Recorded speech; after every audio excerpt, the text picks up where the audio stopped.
In the bleak America of the future, where war and dictatorship have turned the country into a police state, one of the most horrific spectacles of modern times takes place. The Long March. Every year, 50 young people, one from each state, take part in it. Their task seems simple: to walk without stopping, maintaining a speed of at least 5 kilometers per hour. But the rules are ruthless. 3 warnings and you're out of the game for good. The winner receives a fabulous reward and the right to have any wish granted. The main character, Ray Garotti, takes his place at the starting line with his mother. The radio broadcasts cheerful speeches about the rebirth of the country. But his mother begs her son to refuse to participate, realizing how slim his chances are of returning alive. She cries as they say goodbye, and he tries to calm her down, promising that it will all be over quickly. At the fence, Ray meets the other participants: the cheerful Art Baker, the strong and silent Stebbins, the sarcastic Barkovich, and the naive boy Curly, who lied about his age to be allowed to compete. The Major, a symbol of state power, reads the rules once again. His loud words are full of pathos about the greatness of America, which is supposedly returning through the suffering of teenagers. But behind these slogans lies a cruel mechanism. You cannot stop. You cannot leave the track, and any delay is punished with a bullet. To the sound of the starting pistol, 50 young people take their first step toward a test where the only reward is life.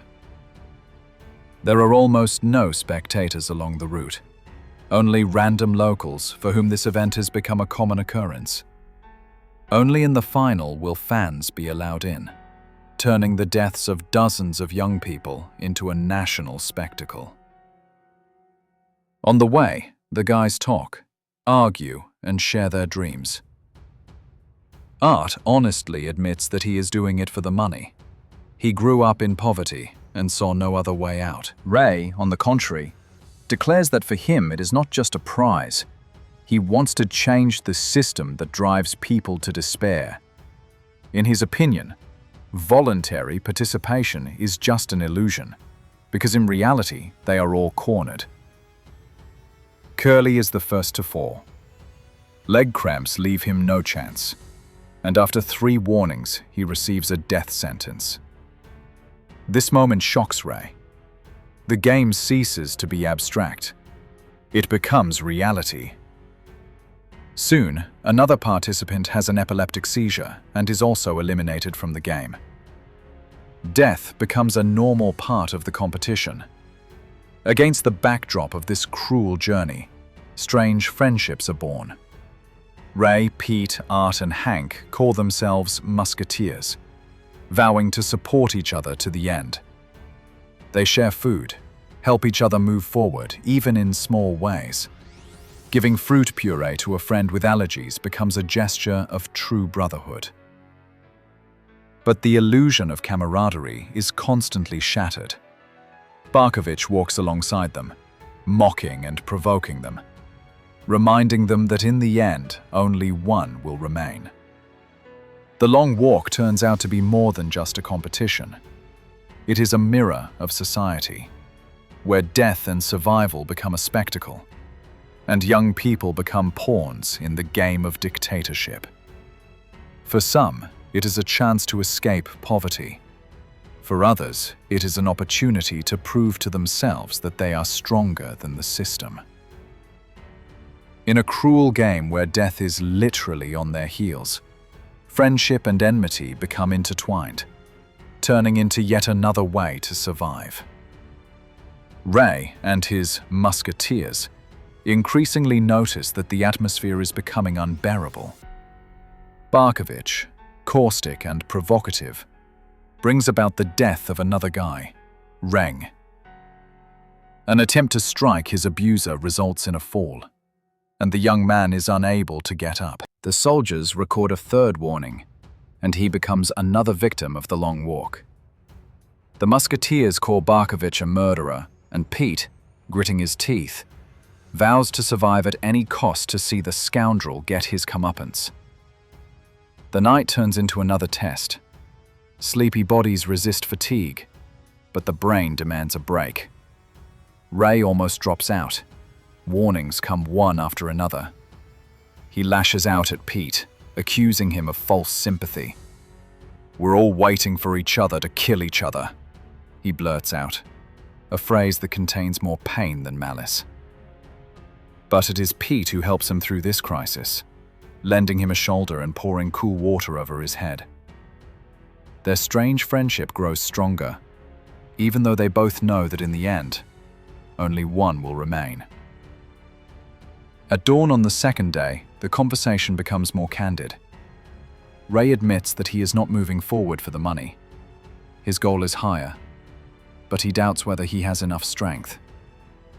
Pete, who takes a more sober view of the situation, says that victory is not for the strong legs, but for the strong characters. And although he has little faith in his own chances, he understands that there are only 18 left. The game continues to break people. Harkness, who dreamed of writing a book about the walk, is eliminated because of a broken leg. Some break down emotionally, some physically. Stebbins advises Ray not to show his feelings, reminding him that emotions are ballast here. But even in this darkness, a spark of humanity flares up. The musketeers share their desires. Pete admits that he would ask for 2 winners to be allowed, so that at least someone would still have hope. Ray still keeps his wish to himself, realizing that his goal is more dangerous than just wealth or fame. In the evening, he finally opens up to Pete. The story of his executed father, who refused to swear allegiance to the regime, reveals the essence of his motivation. Ray dreams that if he makes it to the end, he will ask the state for a weapon, to shoot the major. This is not just revenge for his father, but a symbolic act against a system that turns the deaths of teenagers into a show. The circle of participants is rapidly narrowing. Death becomes an everyday occurrence, and everyone understands that their turn is getting closer. Hank, one of the musketeers, clings to superstition with his last ounce of strength, the gum he has been chewing since the start. But when the body fails, no superstitions help. In a desperate rush, he throws himself at an armored personnel carrier to grab a soldier's weapon. The response is a burst of automatic gunfire. Another friend falls on the road. The long walk leaves no one unscathed. Collie Parker, a man with a past, approached the remaining 6. He reminded them that Hank had a wife and asked the musketeers to keep their oath.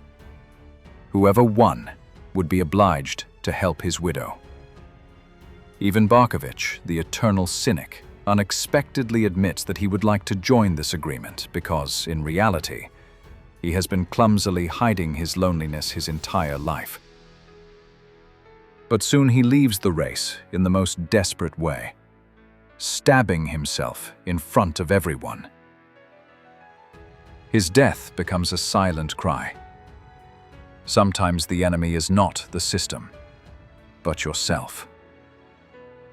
On the 5th day, the atmosphere becomes increasingly oppressive.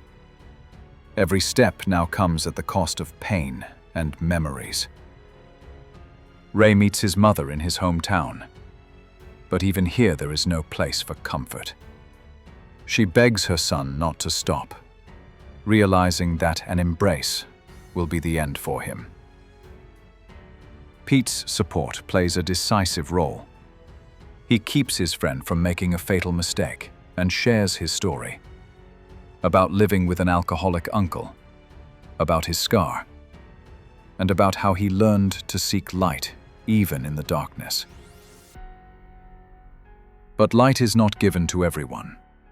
Collie, pushed to his limit, snatches a soldier's weapon and dies, at least partially taking control of his own destiny. Bart surrenders to his body.